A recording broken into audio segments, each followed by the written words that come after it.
Well, thanks everyone for joining this morning. Just wanted the purpose of this call to just be a general discussion really, and an opportunity to share anecdotes, best practice and strategies from recent recruitment processes that we've run during this situation that we're in now, in this global pandemic. I mean, we're no strangers to working remotely, but actually now that we're in lockdown, it's a great opportunity just to share with clients or any organizations that might be feeling a little anxious about starting recruitment processes at this kind of time. And just to say that it is still very much business as usual as far as Peridot is concerned, and that we are confident in our expertise, if you like, and that we're confident in our ability to use Zoom and these kind of telecommunications to run virtual interviews and to run that sort of thing and that sort of process. So, and actually this will demonstrate that we've got first-hand experience of doing that whilst we've been in this lockdown for the last 7 weeks now, I think it is. In terms of like tips and everything else, the two final panels that we had, we worked quite hard to replicate everything that we would try and run in a normal recruitment process. So we still had a panel interview. We opted, instead of having a presentation, to have a discussion paper, just because we didn't want to add like screen sharing and things like that, because not everyone's familiar with using online tools yet. And actually, I think it's been a bit of a learning process for me. I've found that I've got more out of people having a discussion paper than a presentation. I'll probably keep that. And that actually the panels have found it really valuable to almost get a report on the type of quality that they might receive, from chief executive updates. So the discussion paper that you talked about, how did you do that? Was it something that candidates were given in advance and then they were asked to use that to sort of frame a discussion with the panel? Or we issued a topic and we said you've got 2 pages to write whatever you want to write and return it to the board, assume it's a report to the board, that type of thing. Make some recommendations, think about what questions you might ask, think about what options you might present. A recommendation going forward will be, where possible, always have a board paper now. With candidates that, imagine you are presenting this paper to the board, structure it as you would a paper in your current organisation with clear executive summaries, recommendations, research, and then, as Bill said, give a recommendation. Each time it's been an options paper or which we've given them advance notice of, so the panel can review it in advance. But where we've had an in-tray exercise on the day, I've kind of laughed and joked with the candidates and said, you'll be sent information. In Sarah's case, it was 7 o'clock in the morning. In mine, it was 8. I get a bit later. And I laugh and joke with them and say, well, it's better than being shoved in a broom cupboard in a college as you normally would be and given an hour to do this. And we tend to give them from, say, 7 or 8 in the morning until, say, midday or 1 o'clock in the afternoon to complete that financial or risk register activity. And again, it all adds value. It's all showing experience of working at that level and creating these documents for presentation. And in all cases now, I think we've had probably better feedback from the quality of the documents than we would if we were running a face-to-face interview. There's 2 elements to this, really. One was that we needed a Peridot host to be the administrator of the session and allow people into the room and make sure that just the Zoom call works. The other is that you need a chair for the session in general, and I think that's pretty standard practice. We'd have that in any case. Just to talk about, so on Zoom you can also do breakout rooms, which creates separate Zoom rooms in your Zoom account. So the only reason I know this is a very embarrassing reason, which I won't really go into, about Zoom speed dating in lockdown. But no, go on, tell us, Jen. We've got time if you want. Actually, I've got plenty of time. So basically, my housemates decided they would all do speed dating via Zoom. And one of the girls used her work Zoom account and created all these breakout rooms so that you had 10 minutes in each room with each person. But I thought, oh, this is actually really good, because if you're doing multiple panels at the same time, you could just use the one account, and basically the administrator puts them all into the room so they don't see each other outside. I think another thing that I found really helpful is preparation. And one of the things I've been meaning to do is, you know, we've got like a bit of a technical guideline, but I think it's more around the etiquette. And Bill, you know, I picked up from some of the prep that you've done, which is around, you know, not having a cluttered background, you know, thinking about what you wear, how you know, making sure you haven't got light streaming in. So, you know, you've got a clear, you know, all little bits like that. You know, the clients don't think about that. And actually what we did in terms of NEBOSH again, which was around preparation, when we did the shortlisting meeting, we did it all by Zoom, just to check that all the panel members could use it properly. That was a really good exercise, because actually one of them had never used it before. Yeah, I think it's definitely featured in every process, just that kind of prep side. And actually I was going to kind of raise a point as well, that I think it's something that, you know, there's no reason why we can't be carrying that forward when we are out of lockdown in terms of preparation, because something I've noticed is that, you know, we've been able to be far more organised. The panel members know exactly what they're saying, how they're splitting the questions, and usually that is something that, whether we like it or not, we have 10-15 minutes to arrange before the interviews start on the day, whereas this has given us the opportunity to have a full kind of half an hour to an hour to discuss how it's all going to run as well. So from a kind of practical kind of organisation process perspective, I don't see any reason why that can't be something that features, you know, as best practice really moving forward in preparation, making sure that, you know, people are aware of how to use it, how the whole session will flow. But yeah, I think that kind of practice session has definitely been something that has kind of, ensured that it runs smoothly, that everyone's comfortable, and gives us that really valuable kind of face time with them as well in advance, which again we don't always get for the full board of trustees. So that's something that I think has been really good. In terms of the kind of staff sessions as well, I don't know about everybody else, but again they're kind of usually put onto a process as a kind of nice to have if you get the chance to meet the team and to talk with the team. I've been really conscious of the fact that, you know, it's a two-way process, and that candidates are having to make, you know, pretty critical decisions without going and seeing them in person and look around buildings and everything else. So again, I think we've kind of had more opportunity for candidates to have informal sessions with staff, more than they probably would do usually, and ask those questions and immerse themselves into the culture.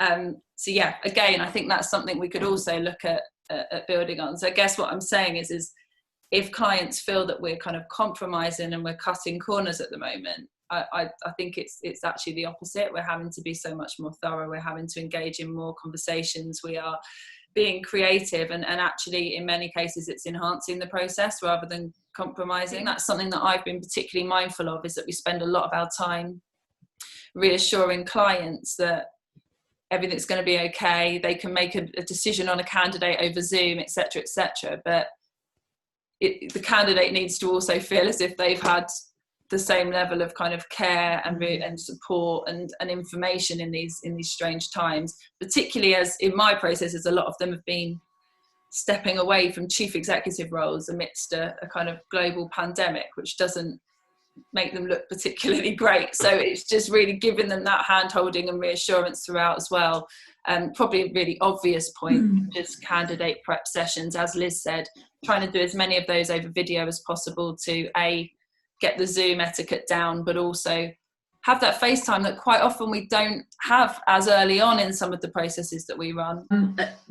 When we've been talking about the structure of these discussions, I guess when you're sort of, you know, the panel know the questions they're going to ask, you ask the question, the candidate responds, it's a bit more kind of clear cut. But when you get to the sort of discussion, which is a bit more free flowing, and knowing how Zoom can just be a bit awkward when you want to have those, how have you helped the panel, I guess, ensure that, you know, they're all making a contribution, they're not sort of talking over each other and stuff's getting lost? Have you kind of put in any structure around that?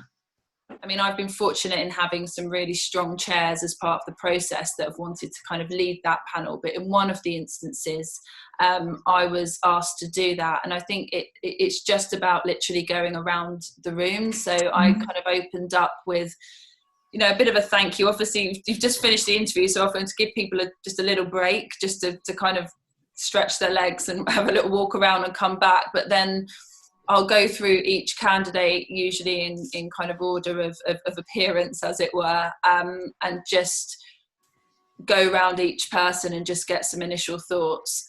What I found is that quite quickly we're then down to, you know, 2 or 3 people. We can collectively, I'll then say, is everybody happy for us to then, you know, put candidate A to one side and focus on the rest. Once I've got agreement, we then I guess open up that conversation a bit more, but always one by one, to avoid talking over each other, to avoid certain panel members not being heard, I think is the important part. But I think there is something about being really honest at the start with the panels about how they need to interact. And so it's really good by looking at the camera, nodding when it's appropriate to, because the first time I did it, I had a panel who, one guy was eating a piece of pizza in a dark room.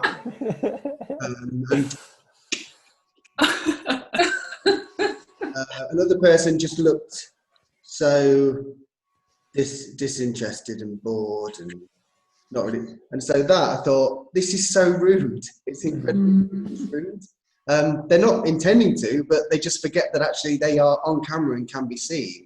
And so asking them politely at the beginning to look in the camera, look engaged, look as though, you know, they're enjoying it.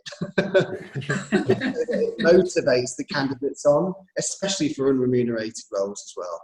So we've just run the process for NEBOSH, and the chair yesterday, they agreed on who they wanted to invite onto the board. The chair rang them yesterday to invite them on, and bear in mind they've only had the one Zoom interview. And one of the candidates called me back and said, look, I'm not very comfortable with this. I want to accept in principle, but I haven't met them. I haven't even, been to their location, and I'm being asked to attend a board meeting next Tuesday. And I said, well, the best way to play that is that, is to attend as an observer, that you withhold, your acceptance until you feel comfortable, after that meeting. And I said, you just got to be very frank with the chair and just say, these are my reservations, or this is what I feel. Actually, I would rather hold back my acceptance until I attend a meeting in person.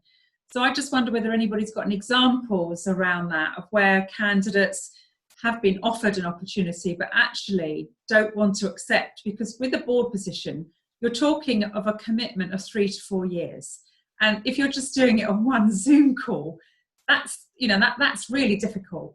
One of the things that I've worked on doing is making sure that candidates feel reassured that they'll be able to leave their current role in a way that they feel suitable. So, for example, at Imperial, that's meant that the incoming chief executive is going to do a phase start, which is actually perfect because they'll start in June instead of like August or whatever else at Imperial, which is good for them. But equally, they'll stay on until in a reduced capacity until Royal Holloway can find a successor. So both organisations are actually really happy with that. And I think without that conversation with them to say, actually, that's fine, and everyone's quite sympathetic at the moment, and then having that conversation with the client as well to say, you're targeting people that are senior leaders in your organisation, and they may want a phase start or whatever else. Are you prepared to accept that? Which obviously they were. That's been a real value add just in terms of like the coordination of everyone. I think the answer here, Liz, is there isn't an answer, because we're dealing with human beings and they're naturally inconsistent. Some people will be risk averse, some people won't, some people dive in with both feet, and some people will need a more structured approach perhaps, or a bit more hand holding. What I've done just on executive roles, and I think there is crossover, is just take it out of an interview room, just really take any formality out of the process and put people together. So in that instance, I think what we should be advising is that the chair of the board speak with that new trustee in an informal telephone conversation, no pressure, just talking about, what the organisation is up to, the things that are affecting it and so forth, and start building that relationship, because only then will the person agree, or not. If they've still got substantial reservations, then I'd probably say the voluntary role isn't for them, because, they're going to need to get on board fairly swiftly. So basically how I've kind of played it throughout this whole period is, throughout the process, I've allowed them as much contact time as possible, like informally, not pressurized, just to ask lots of questions. But also I've always been honest with people that, yes, this is not an ideal way to do this, and you're not going to really know how you feel about the organization until you meet everyone face to face and go to the offices. So I've kind of put the pressure, not that there's an out, because you don't want them to have an out, but essentially just a bit of honesty that, yes, this is not the most, great way to do this. But nonetheless, people are really keen for you to join, and give them as many crossover with them. That's not pressured, that's not an interview, that's not them presenting. Actually get them to grill the client a bit more is what I've done as well. And that has really helped people when they see that, actually, if I rock up there in September and it's not what I've been sold, then, unfortunately, it's up to the client to just be as honest. And that's why I've said to the client as well, you've just got to admit that this is not perfect way to do this. One of the things we did, Liz, which was outside of the times that we're talking about now, but when we recruited the trustees for St Clair, because they have quite an interesting kind of dynamic before we even kind of commits to joining, they have almost a sort of like a 2 kind of meeting induction period, so that there's a sort of cooling off period. So, in that time, the individual or St Clair realised that it's probably not quite the right fit. Everyone's sort of got the mandate to say thanks, but no thanks, and that's the period. But what we did during the recruitment process, we offered all of what you just said, but we also offered just other trustees the opportunity to speak to potential candidates. So it's trustee to trustee, almost at peer to peer, rather than the chair who potentially offers, the kind of party line, if you like. It was just, this is my experience of being a trustee at St Clair. This is what it's like. Some of the issues. These are where I see the strategic challenges. So it was just that sort of almost like more of a peer to peer kind of opportunity to have a chat, again, informally. And that worked quite well, because it was just getting a different perspective that wasn't just the chair's perspective. So you could maybe incorporate something like that. My final reflection on this is it's great to hear that we're running such robust processes. One thing as a business, though, we need to be mindful of is that the infrastructure we have, a lot of it is furloughed. So it's great that we're utilising the admin team and that we've got representatives managing subgroups of interview processes and so forth. That always has a knock-on effect for everyone across the business. So, for example, with St Luke's, I didn't do that. I got one of them to do that. So the staff panel was chaired by the head of major gifts, who had our logins for the portal. And actually, I spent 15 minutes with the head of major gifts at St Luke's. She loved it. She got the login, she worked out how to use Zoom, and she was really appreciative. And the whole day ran swimmingly with just one person from Peridot overseeing the whole thing. So when you can do that, I appreciate you're not always going to be able to, but when you can, always look for those efficiencies, particularly at the moment.